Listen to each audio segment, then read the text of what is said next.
إن الحمد لله نحمده ونستعينه ونستغفره ونعوذ بالله من شرور أنفسنا ومن سيئات أعمالنا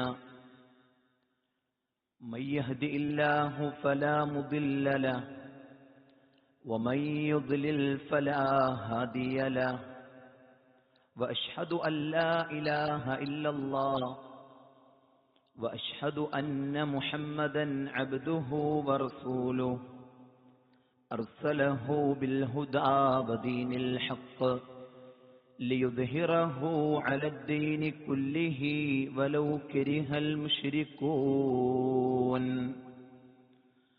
اللهم صل على محمد وعلى آل محمد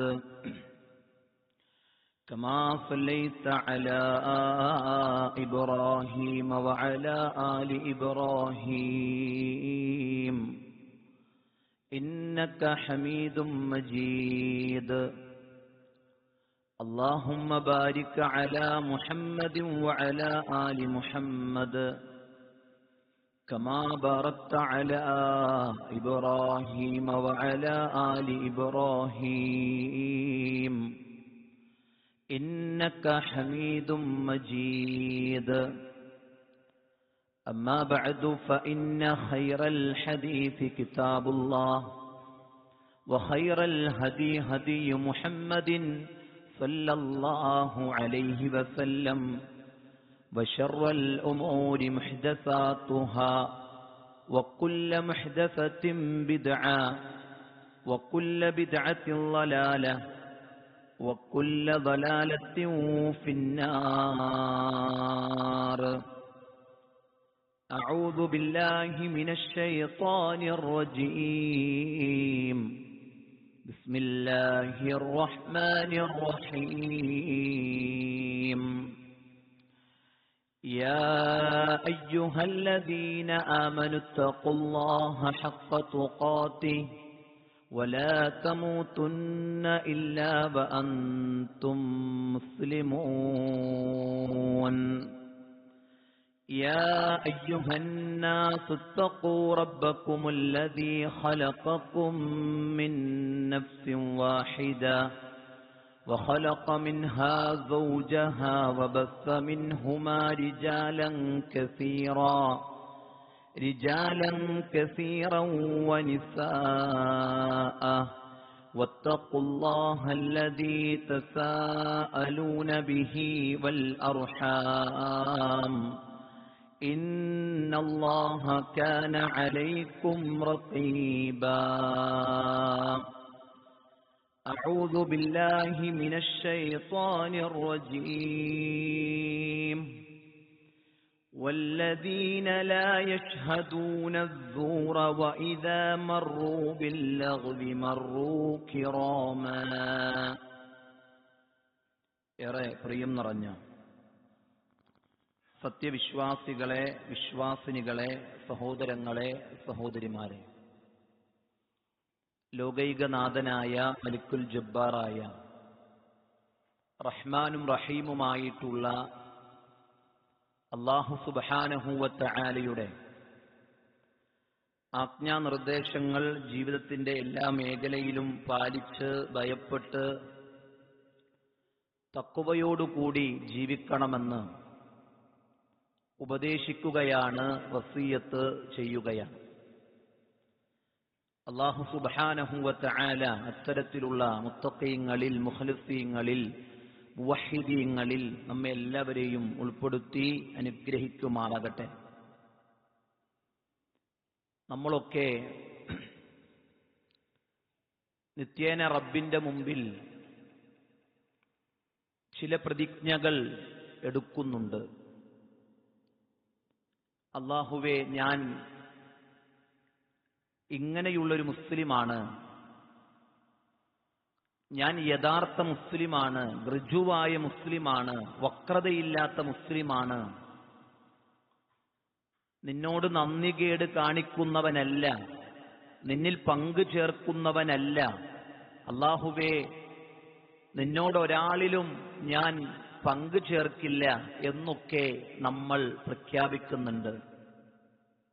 ചിലർ ആ പ്രഖ്യാപനങ്ങൾ അറിഞ്ഞുകൊണ്ടും ആനന്ദിച്ചുകൊണ്ടും സന്തോഷിച്ചുകൊണ്ടുമൊക്കെ ആ പ്രഖ്യാപനങ്ങൾ നടത്തുമ്പോൾ ചില ആളുകൾ അത് വാചകങ്ങളായി പദങ്ങൾ മാത്രമായി കാണാതെ പഠിച്ച ദിക്റുകളായി ദുആകളായി മാത്രം ചൊല്ലിപ്പോകുന്നു എന്നതാണ് അത് തമ്മിലുള്ള വ്യത്യാസം.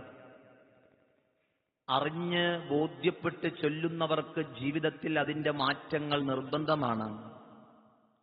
അറിയാതെ ഞാൻ എന്താണ് പറയുന്നത് എന്ന് മനസ്സിലാകാതെ പറയുന്നവർ പറയുന്നതൊന്നും പ്രവർത്തിക്കുന്നതൊന്നുമായി ജീവിതത്തെ ക്രമീകരിക്കുന്ന വേദനയേറിയ രംഗങ്ങളാണ് നമ്മൾ കണ്ടുകൊണ്ടിരിക്കുന്നത്.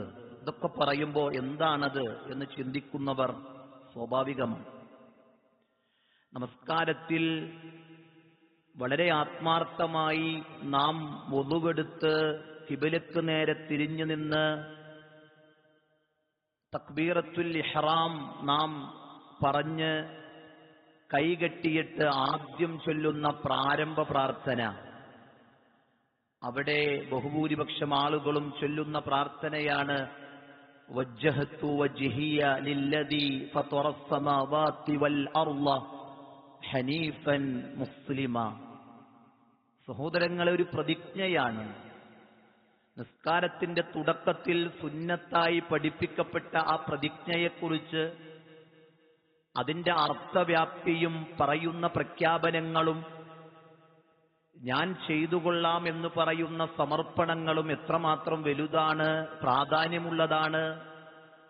ഒരു മനുഷ്യന്റെ ജീവിതത്തിന്റെ ഏറ്റവും ഇസറ്റ് വരെ അവനെ പിടിച്ചു നിർത്താൻ പ്രാപ്തിയുള്ള പ്രഖ്യാപനങ്ങളാണ് എന്നിടത്തേക്ക് ആ വചനങ്ങൾ നമ്മുടെ മനസ്സിനെയും ജീവിതത്തെയും സ്വാധീനിക്കണം. റബ്ബിനോട് പറയാ വജ്ജഹത്തു, അല്ലാഹുവേ ഞാൻ തിരിച്ചിരിക്കുകയാണ്, വജ്ഹി എന്റെ മുഖത്തെ. ആരിലേക്കാ?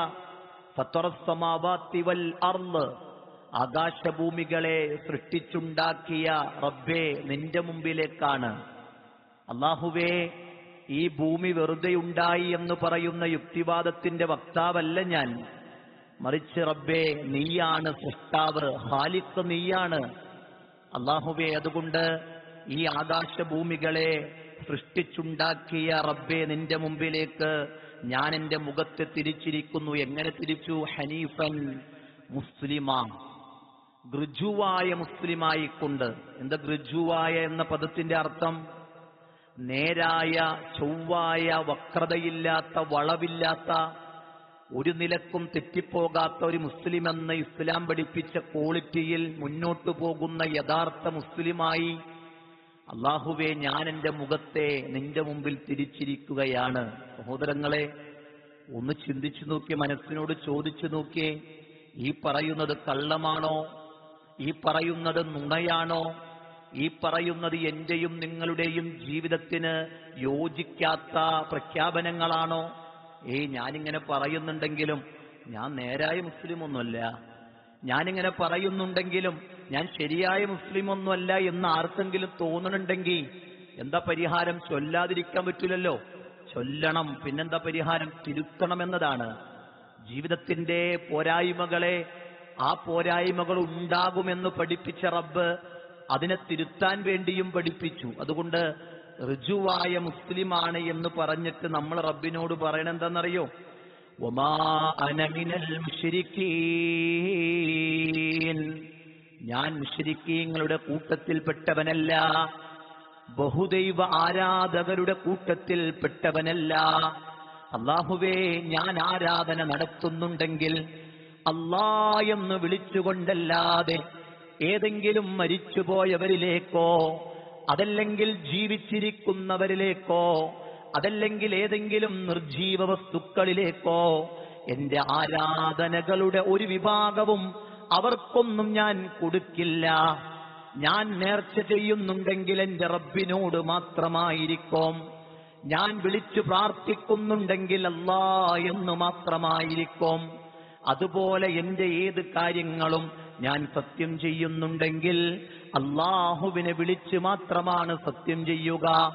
ഞാൻ ബരമേൽപ്പിക്കുന്നുവെങ്കിൽ ആ റബ്ബിലായിരിക്കും ഞാൻ ബരമേൽപ്പിക്കുക. ഞാൻ ആരല്ല, ഞാൻ മുശ്രിക്കീങ്ങളുടെ കൂട്ടത്തിൽപ്പെട്ടവനല്ല. എന്നിട്ടല്ല പറയാൻ ആവശ്യപ്പെടുകയാണ്, ഇന്ന സ്വലാത്തി വനുസുക്കി വമഹ്യായ വമമാതി ലില്ലാഹി റബ്ബിൽ ആലമീൻ. എന്റെ നിസ്കാരം, ഇന്ന സ്വലാത്തി, എന്റെ നിസ്കാരം.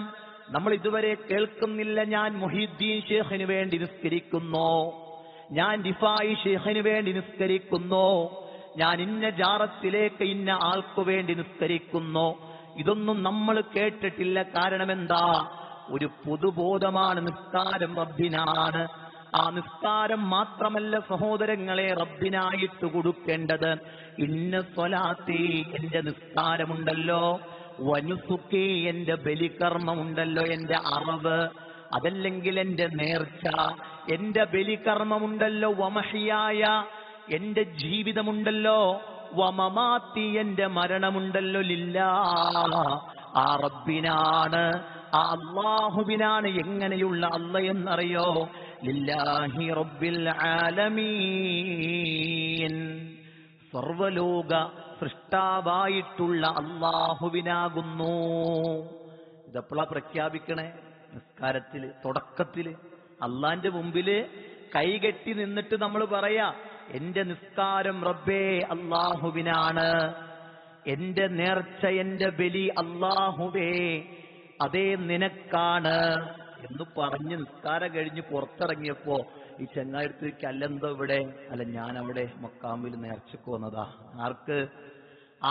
ആ മരിച്ചു കിടക്കുന്ന മക്കാമിലെ വ്യക്തിയുടെ പേരിൽ നടക്കുന്ന അദ്ദേഹത്തിന്റെ പൊരുത്തവും അദ്ദേഹത്തിന്റെ ബർക്കത്തും ലഭിക്കുമെന്ന് പ്രതീക്ഷിച്ചുകൊണ്ട് കടന്നു വരുന്ന നേർച്ചക്ക് വന്നതാ. പിന്നെന്തേ മുസ്ലിമേ, നീ നിസ്കാരത്തിൽ റബ്ബിനോട് പറഞ്ഞത്, എന്റെ നിസ്കാരം റബ്ബിനാണ്, എന്റെ നേർച്ച റബ്ബിനാണ്, എന്റെ ബലികർമ്മം റബ്ബിനാണ്, എന്റെ ജീവിതമല്ല നിന്റെ പൊരുത്തത്തിനല്ലാതെയല്ല എന്ന് പറഞ്ഞതിന്റെ അർത്ഥം എന്താ? നീ റബ്ബിനെ പറ്റിക്കാന്ന് വിചാരിച്ചോ?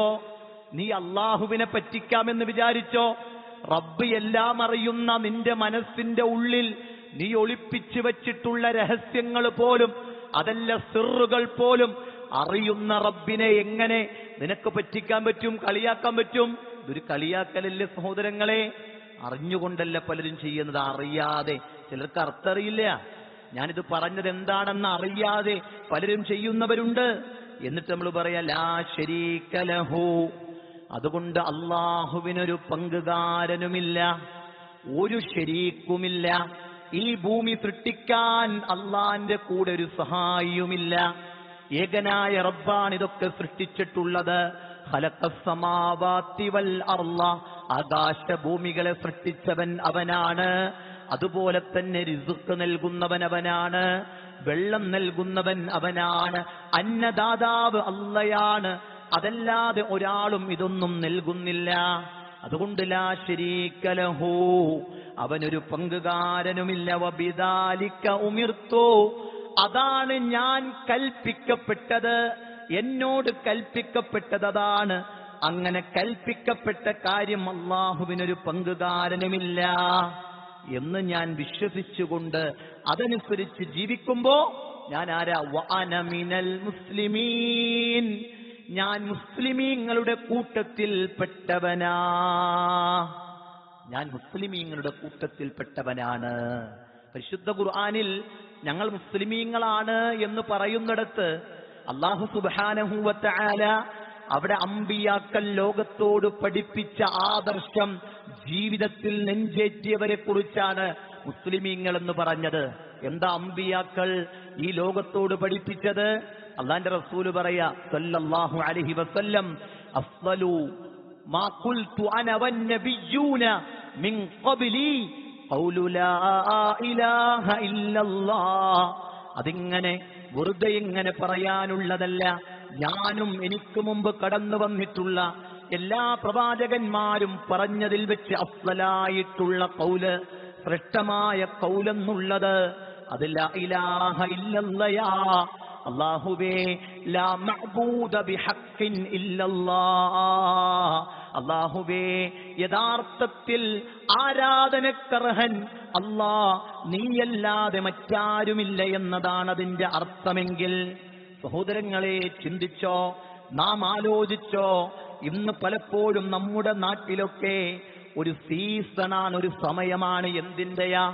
എവിടെയും നേർച്ചയുടെ ബോർഡുകളാണ്, എവിടെയും ഓരോ നിലക്കുള്ള നേർച്ചകളാണ്. ഓരോ ഡേറ്റും ഇങ്ങനെ ഞായറാഴ്ചകൾ മാറുമ്പോ നേർച്ചകളുടെ സമയങ്ങളായി, മക്കാമുകളുടെ ഉറൂസുകളുടെ സമയങ്ങളായി മാറുകയാണ്. ഇത് അറിയുന്ന അല്ലാഹുവിന്റെ റസൂൽ സല്ലല്ലാഹു അലൈഹി വസല്ലമ അവിടെന്നിതാ പല കാര്യങ്ങളും നമ്മെ പഠിപ്പിച്ചിട്ടുണ്ട്. അവിടെന്ന് എങ്ങനെയാ ഇത് മനസ്സിലാക്കിയതെന്നറിയോ? ഈ ലോകത്തോട് അല്ലാഹനെ മാത്രം ആരാധിക്കണമെന്ന് പറയാൻ, യാ ഖൗമി ഇഅ്ബുദുല്ലാഹ്, എന്റെ ജനങ്ങളെ നിങ്ങൾ അല്ലാഹുവിനെ ആരാധിക്കണമെന്ന് പറയാൻ കടന്നു വന്നൊരു പ്രവാചകനാണ് ഈസാ അലൈഹിസ്സലാം. ആ നബി ഉണ്ടല്ലോ, ആ നബിയെ പിന്നീട് ആരാധിക്കപ്പെടുന്ന രൂപത്തിലേക്ക് എത്തിയല്ലോ. അതുകൊണ്ടല്ലേ പ്രവാചകൻ പറഞ്ഞത്, ലാ തത്റൂനി കമാ അത്റത്തുൻ നസാറാ ഈസ ഇബ്നു മറിയം, മറിയമിന്റെ പുത്രൻ ഈസാ അലൈഹിസ്സലാമയെ ആദരിച്ച് ആരാധിച്ചതുപോലെ നിങ്ങൾ എന്നെ ആദരിച്ച് ആരാധിക്കരുത് എന്ന് പ്രത്യേകം പറഞ്ഞു. അവിടുത്തെ മരണസമയത്തുള്ള വസീയത്തുകളിൽ, അവിടുത്തെ പ്രാർത്ഥനകളിലൊക്കെ നമുക്ക് കാണാം. എന്താ കാണുന്നേ? അല്ലാഹുമ്മ ലാ തജ്അൽ ഖബ്രി വസനൻ യുഅ്ബദ്. അവിടുന്ന് പ്രാർത്ഥിക്കുന്ന പ്രാർത്ഥന എന്താ? അല്ലാഹുവേ, എന്റെ ഖബറിനെ ആരാധിക്കുന്ന വിഗ്രഹമാക്കി മാറ്റല്ലേ അല്ലാഹ്. സഹോദരങ്ങൾ, ഒരു പ്രവാചകൻ, അഷ്റഫുൽ ഹൽക്കായ, ആദ്യമായി സ്വർഗത്തിൽ പ്രവേശിക്കുന്ന ഒരു പ്രവാചകൻ അവിടുത്തെ ഖബറിനെ ചൂണ്ടിക്കൊണ്ട് മരിച്ചു കഴിഞ്ഞാൽ, അല്ലാഹുവേ എന്റെ ഖബറിനെ ആരാധിക്കപ്പെടുന്ന ഗേഹമാക്കല്ലേ എന്ന് പ്രാർത്ഥിക്കുകയും അല്ലാഹു ആ പ്രാർത്ഥന സ്വീകരിച്ച് ഇതുവരെ ഒരു നിലക്കുമുള്ള ആഘോഷങ്ങളുമില്ലാത്ത രൂപത്തിൽ അതിനെ പ്രൊട്ടക്ട് ചെയ്തിട്ടുണ്ടെങ്കിൽ, സഹോദരങ്ങളെ, എത്ര ഗൗരവമുള്ള വിഷയമാ. അല്ലാഹുമ്മ ലാ തജ്അൽ ഖബ്രി ഈദാ, അല്ലാഹുവേ എന്റെ ഖബറിനെ ഉറൂഫിന്റെ, ആഘോഷത്തിന്റെ, അതല്ലെങ്കിൽ സന്തോഷത്തിന്റെയും ആനന്ദത്തിന്റെയും ഇടങ്ങളായി ആ എന്റെ ഖബറുകളെ മാറ്റല്ലേ, ഉത്സവങ്ങളുടെ ഇടങ്ങളാക്കി മാറ്റല്ലേ എന്ന് പ്രാർത്ഥിക്കുന്നത് ലോകത്തിന്റെ നേതാവ് മുഹമ്മദ് മുസ്തഫ സല്ലല്ലാഹു അലൈഹി വസല്ലമയാണ്. അല്ലാഹുവിന്റെ റസൂൽ എന്തിനാ അങ്ങനെ പ്രാർത്ഥിച്ചേ? സഹോദരങ്ങളെ, കഴിഞ്ഞു പോയ അമ്പിയാക്കളുടെ ഖബറുകളെ, അവിടെയുണ്ടായിരുന്ന ജനങ്ങൾ അതിനെ ആരാധിക്കുന്ന രൂപം ഉണ്ടായിട്ടുണ്ട്. അതുകൊണ്ട് തന്നെയാ എന്റെ ഖബറിനെ അല്ലാഹ് ഇവർക്കിങ്ങനെ നിന്നെ ധിക്കരിക്കാൻ ഇട്ടുകൊടുക്കല്ലേ, നിന്നെ ധിക്കരിച്ച് എന്നെ ആരാധിക്കുന്ന രൂപത്തിൽ ഈ ഖബറുകളെ നീ മാറ്റിക്കളയല്ലേ അല്ലാഹ് എന്ന് അല്ലാഹുവിന്റെ റസൂല് സല്ലല്ലാഹു അലൈഹി വസല്ലമ പഠിപ്പിക്കുമ്പോ, സഹോദരങ്ങളെ, പള്ളികൾ എന്തിനാ? വഅന്നൽ മസാജിദ ലില്ലാഹ് ഫലാ തദ്ഉ മഅല്ലാഹി അഹദാ, അല്ലാഹുവിനെ മാത്രം ആരാധിക്കാൻ വേണ്ടിയാ ഇന്ന് പല പള്ളികളിലും അറ്റാച്ച്ഡായി മക്കാമുകൾ ഉണ്ടല്ലോ.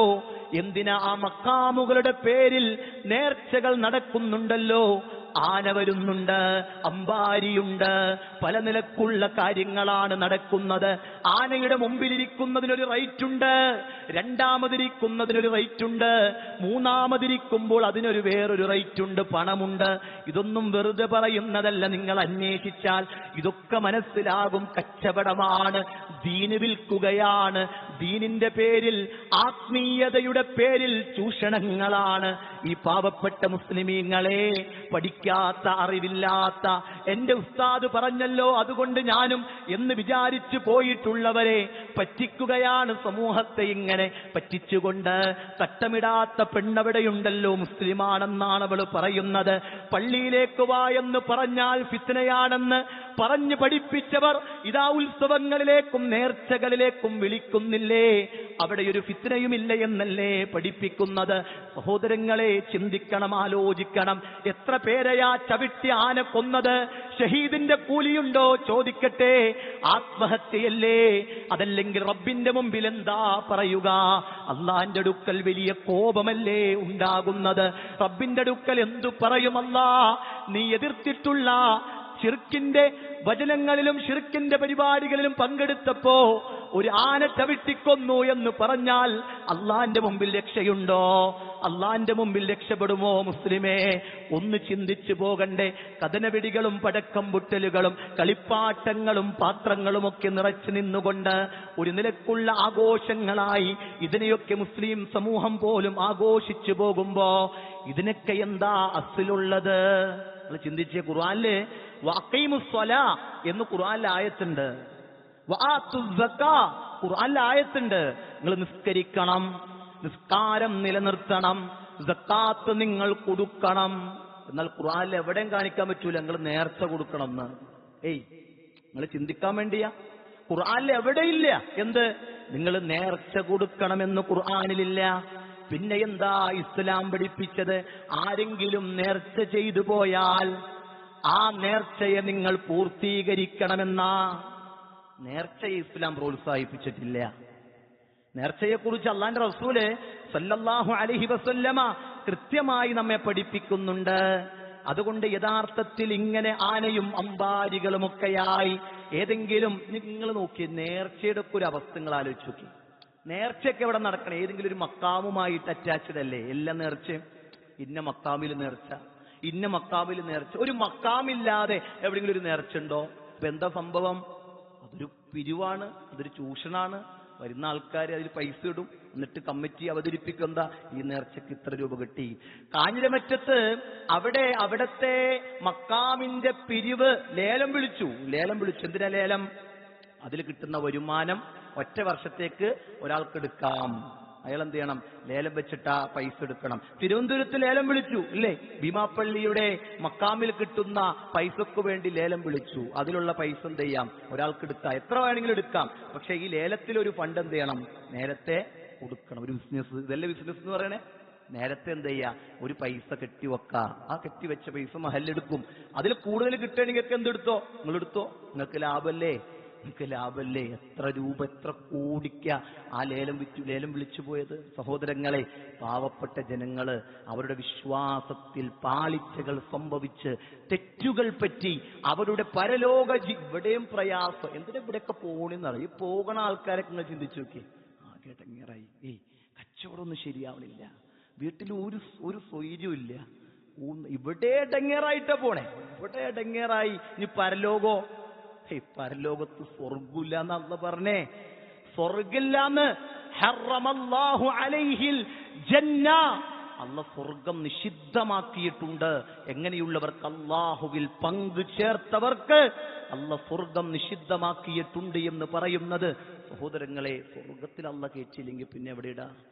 പിന്നെ നരകത്തിലായിരിക്കും. അതുകൊണ്ട് ചിന്തിക്കണം, ആലോചിക്കണം. നേർച്ചകളെ കുറിച്ച് ഇസ്ലാം കൃത്യമായി കാഴ്ചപ്പാട് പഠിപ്പിച്ചു തരുന്നുണ്ട്. ഇന്ന് സുബഹിക്ക് ഒരുപക്ഷെ സൂറത്ത് ഇൻസാൻ സുന്നത്തായി പഠിപ്പിച്ച സൂറത്ത് ഇൻസാനിൽ 2ാമത്തെ റക്അത്തിൽ ഓതിയ ആ ആയത്തുണ്ടല്ലോ, എന്താണ്? യുഫൂന ബിന്നദിരി വയഖാഫൂന യൗമൻ കാന ശർറുഹു മുസ്തതീറാ. യൂഫൂന ബിന്നദിരി, നേർച്ചകളെ അവർ പൂർത്തീകരിക്കട്ടെ എന്നല്ല പറഞ്ഞു. നേർച്ചകളെ പൂർത്തീകരിക്കട്ടെ, നേർച്ച ചെയ്യട്ടെ എന്നല്ല, നേർച്ചകളെ പൂർത്തീകരിക്കട്ടെ. വമാ അൻഫഖ്തും മിൻ നഫഖത്തിൻ ഔ നദർതും മിൻ നദരിൻ ഫഇന്നല്ലാഹ യഅലമുഹു. ഏതെങ്കിലും നേർച്ചകളെ അവർ നടത്തിയിട്ടുണ്ടെങ്കിൽ അവർ ആ നേർച്ച കൊടുക്കട്ടെ എന്ന് അല്ലാഹു സുബ്ഹാനഹു വ തആല പറഞ്ഞു. അല്ലാഹ് അതറിയുന്നുണ്ട്. അപ്പൊ നല്ല കാര്യങ്ങളിലും അല്ലാഹുവിനുള്ള അനുസരണയിലും മാത്രമേ നേർച്ചയുള്ളൂ. അല്ലാത്ത കാര്യങ്ങളിൽ ആരെങ്കിലും നേർച്ച നേർന്നാൽ അത് പാലിക്കേണ്ടതില്ല എന്നതാണ് നമ്മൾ മനസ്സിലാക്കേണ്ടത്. എന്താ നേർച്ച എന്നുള്ളത്? എല്ലാവരും അതിന്റെ തഅരീഫ്, അതിന്റെ ഒരു നിർവചനം പഠിച്ചു പോയി. ഐച്ഛികമായ അഥവാ സുന്നത്തായി പഠിപ്പിക്കപ്പെട്ട ഒരു കർമ്മം നിർബന്ധമായും താൻ പ്രവർത്തിക്കുമെന്ന് ബുദ്ധിയും വിവേകവുമുള്ള ഒരു മുസ്ലിം അള്ളാഹുവിന് വേണ്ടി സ്വയം പ്രഖ്യാപിക്കുന്നതിനെയാണ് നേർച്ച എന്ന് പറയുന്നത്. ഒരു ഉദാഹരണം പറഞ്ഞാല്, തിങ്കളാഴ്ചയിലെ സുന്നത്ത് നോമ്പ് ഒരാൾ പറഞ്ഞത്, ഇനി എല്ലാ തിങ്കളാഴ്ചയും നോമ്പെടുക്കൽ ഞാൻ നേർച്ചയാക്കി എന്ന് പറഞ്ഞാൽ പിന്നെന്ത് ചെയ്യണം? അയാൾ ആ നോമ്പ് നിർബന്ധമായി പിടിക്കണം. ഞാൻ നോമ്പ് എടുത്തില്ലെങ്കിൽ അയാൾ കുറ്റം കിട്ടും. മനസ്സിലായോ? തിങ്കളാഴ്ച സുന്നത്ത് നോമ്പ് സുന്നത്താണ്. ആ സുന്നത്തായ ഒരു കർമ്മത്തെ അയാൾ സ്വന്തം പേരിൽ എന്താക്കുന്നു? അയാൾ നിർബന്ധാക്കിയാണ്, നേർച്ചയാക്കി എന്ന് പറഞ്ഞ പിന്നെ എന്ത് ചെയ്യണം അയാള്? പിന്നെ എല്ലാ തിങ്കളാഴ്ച അയാൾ എടുത്തോളണം. അല്ലെങ്കിലോ അത് ആ നേർച്ചയ്ക്ക് വിരുദ്ധമാകും, അയാൾക്ക് കുറ്റം കിട്ടും. അപ്പൊ ഒരു വേണ്ടാത്തൊരു കാര്യം നമ്മുടെ മേലിൽ എന്ത് ചെയ്യാണ്? നമ്മളായിട്ട് ഒരു ശിക്ഷക്കുള്ള വഴി ഒരുക്കലാണ് യഥാർത്ഥത്തിൽ എന്ത്? നേർച്ച ചെയ്യുക എന്ന് പറഞ്ഞാൽ. അപ്പൊ ഐച്ഛികമായ കാര്യങ്ങളാണ് എന്ത് ചെയ്യേണ്ടത്? നേർച്ച ചെയ്യാൻ പറ്റുള്ളൂ. അപ്പൊ നേർച്ച ഇസ്ലാം പ്രോത്സാഹിപ്പിച്ചിട്ടില്ല. എന്നാൽ ഒരാൾ ചെയ്താൽ എന്ത് ചെയ്യണം? അത് പൂർത്തീകരിക്കണം. മനസ്സിലായില്ലേ? പൂർത്തീകരിക്കണം. അത് കൃത്യമായി നമ്മൾ മനസ്സിലാക്കി പോകണം. ഒരാളിപ്പോ ആടിനെ അറുക്കാന്നുള്ളത് നല്ല കാര്യമാണ്. ഒരാൾ പറഞ്ഞത് ഞാൻ എല്ലാ ആഴ്ച ഒരു ആടിനെ അറുത്ത് കൊടുക്കും, അത് ഞാൻ നേർച്ചാക്കിയ. പിന്നെ എന്ത് ചെയ്യണം? പിന്നെ ആഴ്ചയിൽ അറുത്തോളണം. പിന്നെ ആഴ്ചയിൽ അറുത്തോളണം. അപ്പൊ അയാൾ അറക്കണം എന്തിനാ? അല്ല, അല്ലാണ്ട് റസൂല് ഇടക്കിടക്ക് ആടിനെ അർത്ഥം എന്ത് ചെയ്യാറുണ്ട്? വിതരണം ചെയ്യാറുണ്ട്. അത് നല്ല കാര്യമാണ്. അയാൾ എന്ത് ചെയ്തു? അയാൾ അതിനെ നേർച്ചയാക്കിയാലോ അയാൾ നിർബന്ധമായിട്ടും ആ കർമ്മം ചെയ്ത് കൊടുക്കുക തന്നെ വേണം, അല്ലെങ്കിൽ അയാളുടെ പേരിൽ കുറ്റം കിട്ടും. നബി സല്ലല്ലാഹു അലൈഹി വസല്ലം പറയാം, മന്നദറ അയ്യുതി അല്ലാഹ, ആരെങ്കിലും അല്ലാഹുവിനെ അനുസരിക്കാൻ വേണ്ടിയാണ് നേർച്ചയാക്കിയതെങ്കിൽ ഫൽയുതിഉഹു, അവനത് അനുസരിച്ചു കൊള്ളട്ടെ, അവൻ ആ നേർച്ച ചെയ്തു കൊള്ളട്ടെ. വമൻ നദറ അയ്യഅസിയഹു ഫലാ യഅസിഹി. അപ്പൊ ചില ആൾക്കാരെ സംശയം എന്ത്? ഞാൻ ഇന്ന ജാറത്തിൽ ഇന്നത് കൊടുത്തോളാം എന്ന് നേർച്ച ചെയ്തിട്ടുണ്ടല്ലോ, ഇപ്പൊ പറഞ്ഞപ്പോ മനസ്സിലായത് പറ്റൂലെന്ന്. നീ എന്താ ചെയ്യാ? ചെയ്യണ്ടെന്ന് അല്ലാഹുവിന്റെ റസൂൽ പറയാ. അള്ളാഹിനെ ധിക്കരിച്ചുകൊണ്ടൊരു നേർച്ച ചെയ്തിട്ടുണ്ടെങ്കിൽ അത് നിങ്ങൾ എന്ത് ചെയ്യണ്ട? അത് നിങ്ങൾ പൂർത്തീകരിക്കേണ്ട ആവശ്യമില്ല. മഹാനായ സഹാബി അള്ളാഹുവിന്റെ റസൂലിന്റെ അടുക്കൽ വന്നുകൊണ്ട് ചോദിക്കുന്നുണ്ട്, അള്ളാഹുവിന്റെ റസൂലേ, ആരാ ചോദിക്കുന്നതെന്നറിയോ? ഉമർ ഇബ്നുൽ ഖത്താബ് റളിയല്ലാഹു അൻഹുവാണ് അള്ളാഹുവിന്റെ റസൂലിന്റെ അടുക്കൽ വന്നുകൊണ്ട് ചോദിക്കുന്നത്.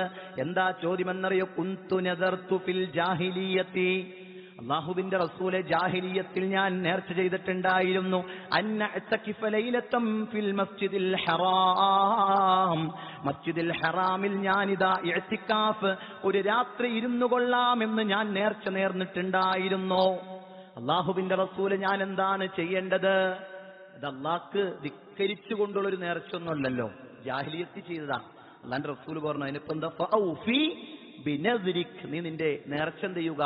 പൂർത്തിയാക്കിക്കൊള്ളുക. നീ നിന്റെ നേർച്ച പൂർത്തിയാക്കിക്കൊള്ളുക. അള്ളാഹുവിനെ ധിക്കരിച്ചുകൊണ്ടുള്ള നേർച്ചയാണെങ്കിൽ അത് പൂർത്തീകരിക്കേണ്ടതില്ല. അള്ളാഹുവിനെ ധിക്കരിച്ചുകൊണ്ടൊരാള് നേർച്ചയാക്കിയിട്ടുണ്ടെങ്കിൽ അത് നേർച്ച പൂർത്തീകരിക്കേണ്ടതില്ല. അള്ളാഹു അല്ലാത്തവർക്കുള്ള നേർച്ച, ആ നേർച്ച പോലും ഒഴിവാക്കുന്നതാണ്, അല്ലെ? ആ ഒരു നേർച്ച പാടില്ല, അത് ശിർക്കാണ്. ആ നേർച്ച ആരെങ്കിലും നേർന്നിട്ടുണ്ടെങ്കിൽ അവരത് പൂർത്തീകരിക്കേണ്ടതില്ല. സത്യം അറിഞ്ഞപ്പോ എന്ത് ചെയ്തു? അവരതിനെ ഒഴിവാക്കുക. കുഴപ്പമൊന്നുമില്ല, അള്ളാഹിന്റെ അടുത്ത് ഒരു കുറ്റമില്ല. അവർക്ക് മനസ്സിലായി, തൗഹീദ് മനസ്സിലായി, അള്ളാഹ്ക്ക് മാത്രമേ നേർച്ച കൊടുക്കാൻ പാടുള്ളൂ എന്ന് മനസ്സിലായി കഴിഞ്ഞാൽ പിന്നെ അവർ അതിന്റെ പുറകെ പോകാൻ പാടില്ല. കാരണം എന്താ? പരിശുദ്ധ ഖുർആനിൽ അല്ലാഹ് പറഞ്ഞത്, വഹുവ യഅ്ലുഹു, മഹാനായ ലുഖ്മാൻ അലൈഹിസ്സലാം തന്റെ മകനോട് പറഞ്ഞത്, യാ ബുനയ്യ ലാ തുശ്രിക് ബില്ലാഹ് ഇന്ന ശിർക ലളുൽമുൻ അദീം. എന്റെ പൊന്നുമോനെ, അള്ളാന്റെ അല്ലെ ലുഖ്മാൻ അലൈഹിസ്സലാം വിളിച്ചിട്ട് പറയാം, മോനെ, യാ ബുനയ്യ, എന്റെ പൊന്നുമോനെ.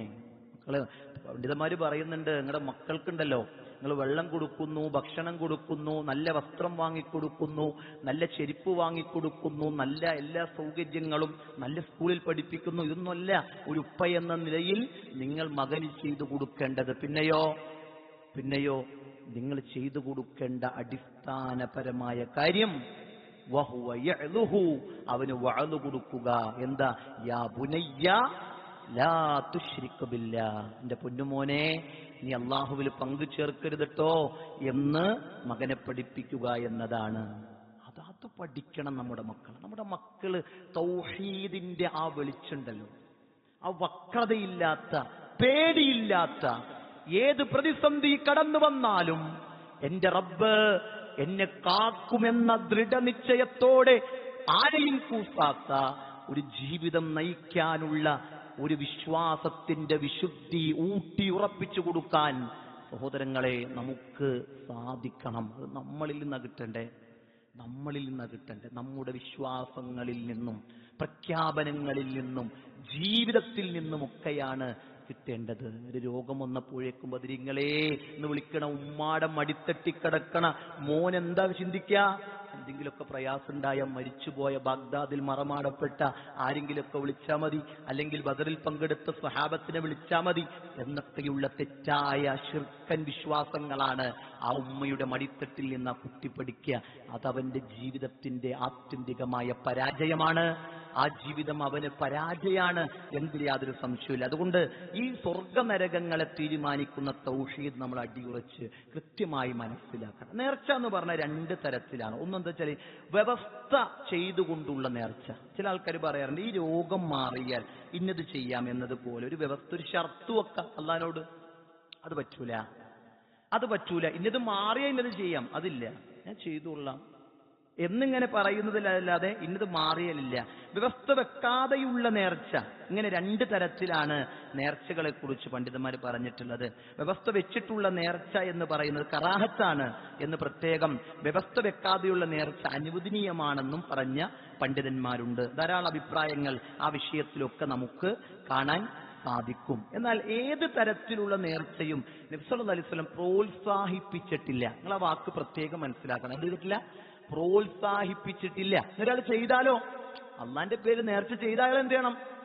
അത് പൂർത്തിയാക്കണം. എന്നാൽ എന്തില്ല, നിങ്ങൾ നേർച്ച ചെയ്യണട്ടോ എന്ന് പ്രോത്സാഹനം ചെയ്തിട്ടില്ല. നോക്കി നബി സല്ലല്ലാഹു അലൈഹി വസല്ലം പറയാ, ലാ തൻദുറു, നിങ്ങൾ നേർച്ച ചെയ്യരുത്, നേർച്ച നേരരുത്. ഫഇന്നൻ നദറ ലാ യുഗ്നി, തീർച്ചയായും നേർച്ചയെന്നുള്ളത് ലാ യുഗ്നി മിനൽ ഖദ്രി ശൈആ, തീർച്ചയായും നേർച്ച ഖദറിൽ നിന്ന് യാതൊന്നും അധീനപ്പെടുത്തുന്നില്ല.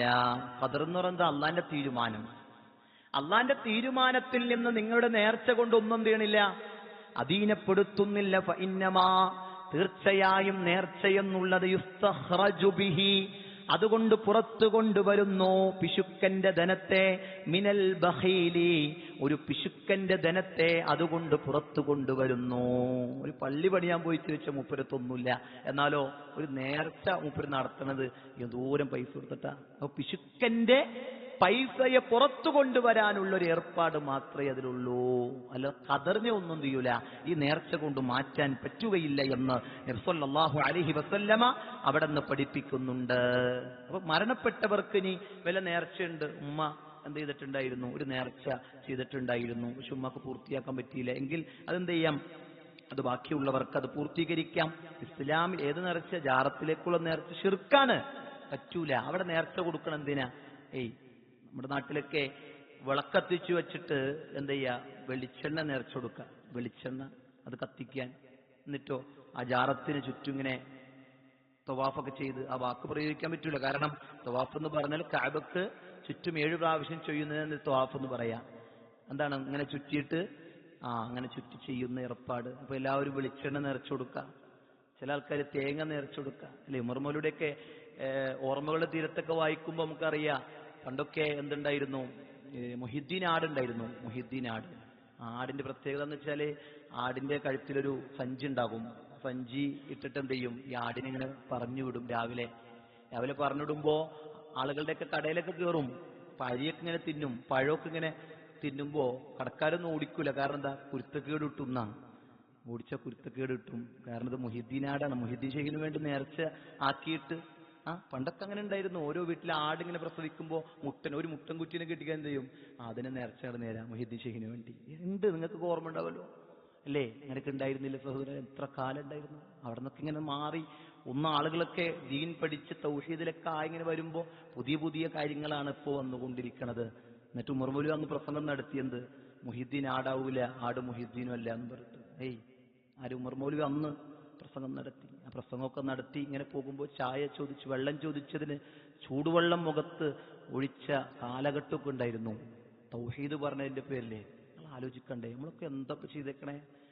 നമ്മളൊക്കെ തൗഹീദ് ഉൾക്കൊണ്ടു. എവിടെന്നാ ഉൾക്കൊണ്ടേ?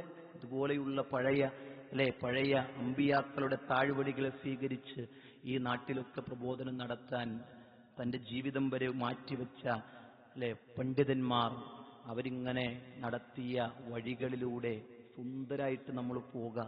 ഈ ഹൈവേയുടെ പണിയൊക്കെ നടക്കുമ്പോൾ വണ്ടി ഓടിച്ചു പോകുമ്പോൾ എന്താ സുഖല്ലേ, ഒന്നും അറിയേണ്ട കട്ടറില്ല, ഒന്നും അറിയേണ്ട ഒരു ബ്ലോക്കും ഇല്ല, വേഗത്ത. നമ്മളൊക്കെ അങ്ങനെയാണ്. നമുക്കൊരു കട്ടറ അനുഭവിക്കേണ്ടി വന്നിട്ടില്ല, ഒരു പ്രയാസം അനുഭവിക്കേണ്ടി വന്നിട്ടില്ല. അതുകൊണ്ട് ചിന്തിക്കുക, ഇതൊക്കെ കൃത്യമായി നമ്മൾ ശ്രദ്ധിക്കണം. ഇനി ഒരാൾ നേർച്ച ചെയ്തിട്ട് അയാൾ പൂർത്തീകരിച്ചിട്ടില്ല, നമ്മുടെ നേർച്ച എന്ന് പറയുമ്പോൾ ഇസ്ലാം പഠിപ്പിച്ച നേർച്ച കേട്ടോ, പ്രത്യേകം ശ്രദ്ധിക്കണം. ആരെങ്കിലും ജാറത്തിന്റെ മേൽ നേർച്ച ചെയ്തിട്ട് ഞാൻ പൂർത്തീകരിച്ചിട്ടില്ല എന്ന് ചിന്തിക്കണ്ട, അത് ചെയ്യണ്ട എന്ന് ഇസ്ലാം പറയണേ. അത് ചെയ്യണ്ട. കാരണം അള്ളാനെ ധിക്കരിച്ചുകൊണ്ടുള്ള നേർച്ച പൂർത്തീകരിക്കേണ്ടതില്ല. ഇനി അള്ളാഹ്ക്കു വേണ്ടി ഒരാൾ നേർച്ച ചെയ്തിട്ട് അയാൾ അത് പൂർത്തീകരിച്ചിട്ടില്ലെങ്കിൽ അയാൾക്ക് എന്തുണ്ട്? പ്രായശ്ചിത്തം ചെയ്യണം. എന്താണ്? 10 പേർക്ക് ഭക്ഷണം നൽകണം, 10 പേർക്ക് വസ്ത്രം നൽകണം, ഒരു അടിമയെ മോചിപ്പിക്കണം. ഇതൊന്നും പറ്റിയില്ലെങ്കിൽ ഒരു അടിമയെ മോചിപ്പിക്കണം. ഇത് മൂന്നും സാധ്യമായില്ലെങ്കിലോ 3 ദിവസം തുടർച്ചയായ അയാള് നോമ്പെടുക്കണം. ഇത് സത്യം ചെയ്തിട്ട് അല്ലെങ്കിൽ ഒരു വാഗ്ദാനം ചെയ്തിട്ട് ലംഘിച്ചവനുള്ള അതേ പരിഹാരമാണ് ഇവിടെയും ഉള്ളത് എന്ന് പണ്ഡിതന്മാരെന്ത് ചെയ്യുന്നുണ്ട്? പഠിപ്പിക്കുന്നുണ്ട്. അതുകൊണ്ട് കാര്യങ്ങളെ മനസ്സിലാക്കുക. ഒരു നിലക്കുമുള്ള അള്ളാഹ് ധിക്കരിച്ച ഏറ്റവും ഗൗരവപ്പെട്ട ശിർക്കിന്റെ വഴികളിൽ പോകാൻ പാടില്ല. സംശയങ്ങളുള്ളവർ ചോദിച്ചറിഞ്ഞ് പഠിച്ച് ക്ലാരിറ്റി വരുത്തി, ഏറ്റവും അധികം ക്ലാരിറ്റി വരുത്തേണ്ട കാര്യമാണ് ആദർശം, വിശ്വാസം. അത് പ്രകടമായിട്ടുള്ളതല്ല, അത് ഹൃദയത്തിന്റെ ഉള്ളിലുള്ളതാണ്. ആ വിശ്വാസത്തെ ക്ലിയർ ചെയ്തുകൊണ്ട് മുന്നോട്ട് പോകാൻ നമുക്ക് പറ്റണം. അല്ലാഹു സുബ്ഹാനഹു വ തആല അനുഗ്രഹിക്കുമാറാകട്ടെ.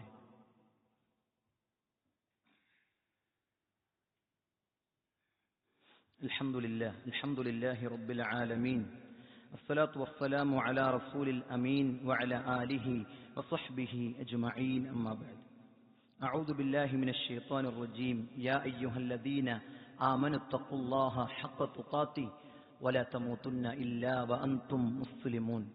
അല്ലാഹുവിനെ വഴിപ്പെട്ട് അവന്റെ ആജ്ഞാനിർദ്ദേശങ്ങൾ ജീവിതത്തിൽ പകർത്തി ജീവിക്കണമേ എന്ന് ഓർമ്മപ്പെടുത്തുകയാണ്, ഉപദേശിക്കുകയാണ്. അല്ലാഹു അത്തരത്തിലുള്ള മുത്തഖീങ്ങളിൽ നമ്മെ ഉൾപ്പെടുത്തി അനുഗ്രഹിക്കുമാറാകട്ടെ. സഹോദരങ്ങളെ, ആദ്യ ഖുത്ബയിൽ നമ്മൾ പറഞ്ഞത് നേർച്ചയുമായി ബന്ധപ്പെട്ട് ഇന്ന് നാട്ടിൽ നടക്കുന്നതും ഇസ്ലാം പഠിപ്പിച്ചതും എന്താണ് എന്ന ഒരു ക്ലാരിറ്റിയാണ് ആദ്യ ഖുത്ബയിൽ നമ്മൾ നടത്തിയത്. രണ്ടാമതായി, നമ്മളൊരു ബഹുസ്വര സമൂഹത്തിലാണ് ജീവിച്ചുകൊണ്ടിരിക്കുന്നത്. നാനത്വത്തിൽ ഏകത്വം എന്ന് പറയുന്നത് പോലെ വിവിധ മതങ്ങളെ കൊണ്ട് ഒരു പൂന്തോട്ടത്തിലെ വ്യത്യസ്തങ്ങളായ പൂക്കളെ പോലെ വിവിധ മതങ്ങൾ നിലനിൽക്കുന്നൊരു നാട്ടിലാണ് നമ്മളുള്ളത്. എന്നാൽ ഓരോ മതത്തിന്റെയും വിശ്വാസങ്ങൾ അനുസരിച്ചുകൊണ്ട് അവർക്ക് ജീവിക്കാം എന്ന ഭരണഘടന മൗലികമായ അവകാശങ്ങൾ നൽകുന്ന ഒരു സുന്ദരമായ നാട്ടിൽ നമ്മൾ ജീവിക്കുമ്പോൾ നമ്മുടെ മതത്തിലെ ആഘോഷങ്ങളല്ലാതെ ഇതര മതങ്ങളുടെ ആഘോഷങ്ങളിൽ നമ്മൾ ചെന്ന് തിക്കും തിരക്കും ഉണ്ടാക്കി അവർക്ക് അവരുടെ ആഘോഷങ്ങളിൽ ചേരാൻ ഉള്ള അവസരങ്ങളെ നമ്മൾ തടസ്സപ്പെടുത്താൻ പാടില്ല. പരിശുദ്ധ ഖുർആനിൽ സൂറത്ത് ഫുർഖാനിൽ ഇബാദുർ റഹ്മാനെ കുറിച്ച് പഠിപ്പിക്കുന്നുണ്ട്. നിങ്ങളൊക്കെ വീട്ടിൽ ചെന്ന് എടുത്തു നോക്കണം. ഇബാദുർ റഹ്മാൻ, പരമകാരുണ്യകന്റെ അടിമകൾ. ആ അടിമകളെ കുറിച്ച് പഠിപ്പിക്കുമ്പോൾ ഒരു ക്വാളിറ്റിയായി അല്ലാഹ് പഠിപ്പിച്ചത് വല്ലദീന ലാ യശ്ഹദൂന സ്സൂറ, അവര് സൂറിന് സാക്ഷികളാവുകയില്ല. വഇദാ മർറൂ ബില്ലഗ്വി മർറൂ കിറാമ, അവർ ലഗ്വിന്റെ അടുക്കലൂടെ നടന്നു പോയി കഴിഞ്ഞാൽ അവർ മാന്യന്മാരായി നടന്നു പോകും എന്നും പഠിപ്പിക്കുന്നുണ്ട്. മഹത്തുക്കളായ മുഫസ്സിരീങ്ങൾ അതിന് തഫ്സീർ കൊടുക്കുമ്പോൾ ലാ യശ്ഹദൂന സ്സൂറ എന്ന വാക്കിന് അവർ സൂറിന് സാക്ഷികളാവുകയില്ല എന്ന് പറഞ്ഞെടുത്ത് പണ്ഡിതന്മാർ പറഞ്ഞു ഹുവ ശിർക്കു വ ഇബാദത്തുൽ അസ്നാം, അത് ശിർക്കാണ്, ബഹുദൈവ ആരാധനകൾ നടത്തുന്ന സ്ഥലങ്ങളാണ്, അതിന്റെ പേരിലുള്ള കാര്യങ്ങളാണ്. അതുമാത്രമല്ല, ഒന്നുകൂടി പണ്ഡിതന്മാർ പറഞ്ഞു ഹിയ അഅയാദുൽ മുശ്രിക്കീൻ, അത് മുശ്രിക്കീങ്ങളുടെ ആഘോഷ ഇടങ്ങളാണ്. പൂയങ്ങളായിരിക്കാം, ഉത്സവങ്ങളായിരിക്കാം, എന്തുമായിരിക്കാം. ഇതൊക്കെ പറയുമ്പോൾ ഒരു മുസ്ലിം ഒരു അമുസ്ലിമിനോട് ഇടപെടുന്നിടത്ത്, ഭൗതികമായി ഇടപെടുന്നിടത്ത്, ഏതുവരെ ഇവിടുന്ന് പള്ളിയിൽ നിന്ന് പോലും മറ്റു മതസ്ഥർക്ക് പല രോഗങ്ങളുടെ പേരിലും നമ്മൾ പിരിവ് നടത്തിയിട്ടുണ്ട്. ഈ കേൾക്കുന്ന ശ്രോതാക്കളൊക്കെ കൃത്യമായി ഉത്ബുദ്ധരാണ്. ഏത് വിഷയത്തിലാണ് അവരുമായി സഹകരിക്കാൻ പറ്റാത്തത്? അവരുടെ ആരാധന വിഷയങ്ങളിൽ ഒരു നിലക്കും സഹകരിക്കാൻ പാടില്ല. അതിന്റെ അർത്ഥം അവർക്ക് ആഘോഷിക്കാൻ പാടില്ലെന്നാണോ? അല്ല, അവർക്ക് ആഘോഷിക്കാം. പക്ഷെ ആ ആഘോഷങ്ങളിൽ ചെന്ന് നിന്ന്, അവിടെ പോയി ചെന്ന് കൂടി, അവിടത്തെ എല്ലാത്തിലും ഒന്ന് ഇടപഴകി ഞങ്ങളും നിങ്ങളൊക്കെ ഇപ്പൊ ഉണ്ട് എന്ന് വരുത്തി തീർക്കേണ്ട ആവശ്യം ഒരിക്കലും ഒരു മുസ്ലിമിനില്ല. കാരണം അത് ഇബാദുർ റഹ്മാനിന്റെ ക്വാളിറ്റിന് എതിരാണ് എന്ന് ഖുർആൻ നമ്മെ പഠിപ്പിക്കുകയാണ്. അവരെന്ത് ചെയ്യുകയില്ല, ഇതര മതസ്ഥരുടെ ആഘോഷങ്ങളിൽ പങ്കുചേരുന്നവരല്ല എന്ന് പഠിപ്പിക്കുന്നുണ്ട്. ഏതുവരെന്നറിയ സഹോദരങ്ങളെ? പണ്ഡിതന്മാർ പറയാ, പരിശുദ്ധ ഖുർആനിന്റെ ആയത്തിനെ വിശദീകരിച്ചു കൊണ്ട് പറഞ്ഞു, അവരുടെ മജ്ലിസുകളിൽ പോലും ഇരിക്കുകയില്ല. അല്ലാഹുവിന്റെ റസൂൽ പറയാ, മൻ കാന യുഅ്മിനു ബില്ലാഹി വൽ യൗമിൽ ആഖിർ, അല്ലാഹുവിലും അന്ത്യദിനത്തിലും ഒരാൾ വിശ്വസിക്കുന്നുണ്ടെങ്കിൽ ഫലാ യജ്ലിസ് അലാ മാഇദത്തിൻ, അവരെന്തെങ്കിലും ഒരു മാഇദയിൽ ഇരിക്കുകയില്ല, ഒരു സുപ്രയുടെ ചുറ്റും ഇരിക്കുകയില്ല. എന്താണ് സുപ്രയുടെ പ്രത്യേകത? യുദാറു അലൈഹൽ ഹംറു, ആ സുപ്രയിൽ കള്ള് വിതരണം ചെയ്യുന്നുണ്ട്. എങ്ങനെ? കള്ള് വിതരണം ചെയ്യുന്ന ഒരു സുപ്രയുടെ ചുറ്റും ഇങ്ങനെ ഒരുമിച്ച് അവരിയ്ക്കുകയില്ല. ആരിയ്ക്കൂല? അള്ളാഹുവിലും അന്ത്യദിനത്തിലും വിശ്വസിക്കുന്നവർ. ഇവിടുന്ന് ഒരു കാര്യം കിട്ടും. എന്താണ്? കള്ളു വിളമ്പുടെ അടുത്ത് ആരുണ്ടാവാൻ പറ്റൂല? ഒരു വിശ്വാസം ഉണ്ടാവാൻ പറ്റൂല. അതിപ്പോ എന്റെ ജോലിയുടെ ഭാഗം, ഇങ്ങനെയൊക്കെ ആൾക്കാർ പറയാ. അത് ബിസിനസിന്റെ കസ്റ്റമേഴ്സ് എല്ലാം അമുസ്ലിങ്ങളാണ്, അവർക്ക് ഇതൊക്കെ ഇല്ലെങ്കിൽ പിന്നെ എങ്ങനെ? നമ്മൾ ന്യായം പറയാ. അള്ള പറയാ, നിസ്കരിക്കാൻ പോകാൻ പറഞ്ഞപ്പോ അള്ള പറഞ്ഞു, നിസ്കരിക്കാൻ പോയിക്കോ, നിന്റെ റിസ്കിനൊരു കുറവും പറ്റൂല. അള്ളയാണ് റാസിഖ് എന്ന് നീ മനസ്സിലാക്കിയിട്ടുണ്ടെങ്കിൽ, നിന്റെ കഴിവൊന്നുമല്ല. 5 മിനിറ്റ് കട അടച്ചത് കൊണ്ട് നിന്റെ റിസ്ക് എവിടെയും പോകുന്നില്ല. അള്ളയാണ് റിസ്ക് നൽകുന്നവൻ എന്ന് നീ ഉള്ളിന്റെ ഉള്ളിൽ നീ വിശ്വസിക്കുന്നുണ്ടെങ്കിൽ നിനക്കൊരു പേടി ഉണ്ടാവൂല. നീ പറയേണ്ടത് കൃത്യമായിട്ട് പറയും, നീ ബോധ്യപ്പെടുത്തേണ്ടത് കൃത്യമായിട്ട് ബോധ്യപ്പെടുത്തും.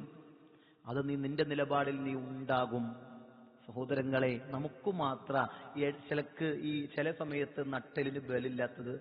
ഒരു ഹൈന്ദവ സുഹൃത്ത്, അവൻ ശബരിമലയിൽ പോകാൻ മാലയിട്ടാൽ അവനെ നമ്മളൊരു ബിരിയാണി വിളിച്ചു നോക്കിയേ, അവൻ എന്തോരം വിളിച്ചാലും വരൂല. വരോ? നിങ്ങൾക്ക് ആർക്കെങ്കിലും അഭിപ്രായം ഉണ്ടോ വരുമെന്ന്? ഇല്ല, നമ്മൾ വിളിക്കൂല. അത് വേറെ കാര്യം. കാരണം എന്താ? നമ്മൾ അവന്റെ മതത്തിന്റെ ആ നിയമം പഠിച്ചിട്ടുണ്ട്. എന്താ നിയമം? മാലിട്ട് കഴിഞ്ഞാൽ പിന്നെ അവൻ വേറെ എവിടുന്നും ഭക്ഷണം കഴിക്കൂല. റെസ്പെക്ട് ചെയ്യാൻ നമ്മൾ അവനെ. എന്തേ നമുക്ക് റെസ്പെക്ട് കിട്ടാത്തെ? നമ്മുടെ വിശ്വാസം അവൻ അറിഞ്ഞിട്ടില്ല. എങ്ങനെ അറിയാ? എല്ലാത്തിലും മുസ്ലിങ്ങളുണ്ട്, പിന്നെ എങ്ങനെ അറിയാ? അവൻ ചോദിക്ക, അല്ല മറ്റാൾ കൊടുത്തപ്പോ അയാൾ വാങ്ങിയല്ലോ, നിങ്ങളെന്താ വാങ്ങാത്തെ? മറ്റാള് അവിടെ ഉണ്ടായിരുന്നല്ലോ, നിങ്ങളെന്താ വരാത്തെ? ഇതാണ് നിലപാട് പറയുന്നിടത്ത് കൃത്യമായി, വിശ്വാസം പറയുന്നിടത്ത് കൃത്യമായി പറഞ്ഞാൽ, ബോധ്യപ്പെടുത്തിയാൽ അവർ നമ്മളെ റെസ്പെക്ട് ചെയ്യും. നമ്മൾ ചെയ്തതുപോലെ നമ്മളവരെ റെസ്പെക്ട് ചെയ്തില്ല സഹോദരങ്ങൾ. എന്തേ? മാലിട്ടേക്കല്ലേ, ഓ നോയമ്പാണല്ലേ, ഓക്കെ. നമ്മൾ റെസ്പെക്ട് ചെയ്തു അവരെ, നമ്മളെയും റെസ്പെക്ട് ചെയ്യും. എപ്പോ? നമ്മുടെ വിശ്വാസം അത് നമ്മൾ പറയാൻ. എന്റെ വിശ്വാസം ഏകദൈവ ആരാധനയാണ്. അതുകൊണ്ട് ലക്കും ദീനുക്കും വലിയ ദീൻ. നിങ്ങളുടെ മതം, വിശ്വാസം, ആഘോഷം, ആചാരം ഒക്കെ എനിക്കെന്റെ മതം. ഏതുവരെ എന്നറിയോ സഹോദരങ്ങളെ? ഉത്സവങ്ങളിലും പൂയങ്ങളിലും ഒക്കെ ഇന്ന് തട്ടൂട്ട പൊണ്ണും ഒക്കെയാണ്. ആ കളിപ്പാട്ടക്കടയിൽ, ചട്ടിക്കടയിൽ, പൂരത്തിന്റെ അവിടെ പടക്കം പൊട്ടണ കാണാൻ, അല്ലേ? അവിടുത്തെ ആ കുടമാറ്റം കാണാൻ. ഈ തൃശ്ശൂരൊന്നും ആൾക്കാരില്ല. മുസ്ലിങ്ങൾ പോയില്ലെങ്കിൽ അവിടെ ആൾക്കാരുണ്ടാവൂല. ഏത് കുടമാറ്റം കാണാനേ? നിങ്ങൾ ആലോചിച്ച് നോക്കി. നമ്മൾ തിരക്കൂട്ട, എല്ലാത്തിനും നമ്മളുണ്ട്, ഒക്കെ എല്ലാം വേണം. ഇതെന്ത് വിശ്വാസ? ഇല്ല. ശ്രദ്ധിക്കുക, ഇതൊന്നും ആരെയും കുറ്റപ്പെടുത്താനൊന്നുമല്ല. പറഞ്ഞത് മനസ്സിലാക്കി പോവുക, ദീൻ പഠിക്കുക. ഇബാദുർ റഹ്മാന്റെ ക്വാളിറ്റി എന്ത് ചെയ്യണം? ഇതൊരു തീരുമാനം എടുക്കണം. ഈ ഒരു ഖുത്ബയിൽ ഒരു തീരുമാനം നമ്മളെടുത്ത തീരുമാനം എന്താ? ഇബാദുർ റഹ്മാനിന്റെ ക്വാളിറ്റി ഇൻഷാ അല്ലാഹ് അതിന്റെ വെറുതെ അർത്ഥമെങ്കിലും ഞാൻ എന്ത് ചെയ്യും? ഞാൻ വായിക്കും. തഫ്സീർ വായിച്ചില്ലെങ്കിലും വെറുതെ അർത്ഥമെങ്കിലും ഞാൻ വായിക്കും. സൂറത്ത് ഫുർഖാനിന്റെ അവസാനത്തെ ഭാഗങ്ങളിലാണ് ഇബാദുർ റഹ്മാന്റെ കുറിച്ച് പറയണത്. അതൊന്നും എന്ത് ചെയ്യണം? ഒരു ആവർത്തി നമ്മൾ വായിക്കണം. ഓരോ ഖുത്ബയിലും പഠനങ്ങൾ ഉണ്ടായിരിക്കണം. എന്തെങ്കിലുമൊക്കെ കിട്ടണത് ഒരാഴ്ചയിലേക്ക് എന്ത് ചെയ്യണം? അതിങ്ങനെ പഠിച്ച് അടുത്ത ആഴ്ചയിലേക്ക് വരണം. അപ്പൊ എന്തുണ്ടാവും വെച്ചാൽ മാറ്റങ്ങൾ ഉണ്ടാവും. അത് കുടുംബത്തോട് പറയണം, ഭാര്യയോട് പറഞ്ഞു കൊടുക്കണം. അത് ഇന്നിങ്ങനെ ഖുത്ബ കേട്ടു, അൽഹംദുലില്ലാ, പറഞ്ഞു കൊടുക്കണം സഹോദരങ്ങൾ. അങ്ങനെ നമ്മൾ പറഞ്ഞൊരു നിത്യജീവിതത്തിൽ ഇതൊക്കെ കൊണ്ടുവന്നാലുണ്ടല്ലോ എന്തൊരു മാറ്റമായിരിക്കും, നമുക്ക് എന്തൊരു സമാധാനമായിരിക്കും. അള്ളാഹു നിലനിർത്തി തരുമാറാകട്ടെ.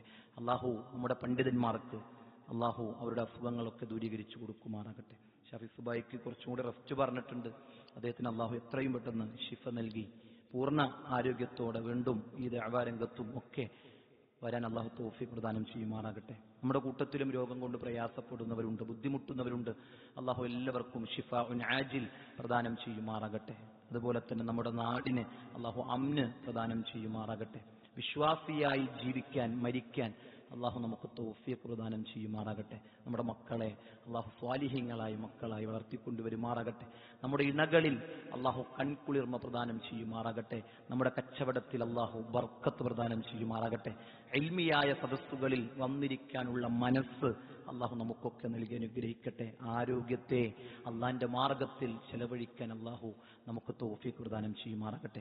അല്ലാഹുമ്മ ഗഫിർ ലിൽ മുഅ്മിനീന വൽ മുഅ്മിനാത്ത് വൽ മുസ്ലിമീന വൽ മുസ്ലിമാത്ത് വൽ അഹ്യാഇ മിൻഹും വൽ അംവാത്ത് ഇന്നക മുജീബുദ് ദഅവാതി യാ ഖാളിയൽ ഹജാത്ത്. اللهم أجرنا من النار، اللهم أجرنا من النار، اللهم أجرنا من النار، اللهم أدخلنا الجنة، اللهم أدخلنا الجنة، اللهم أدخلنا الجنة.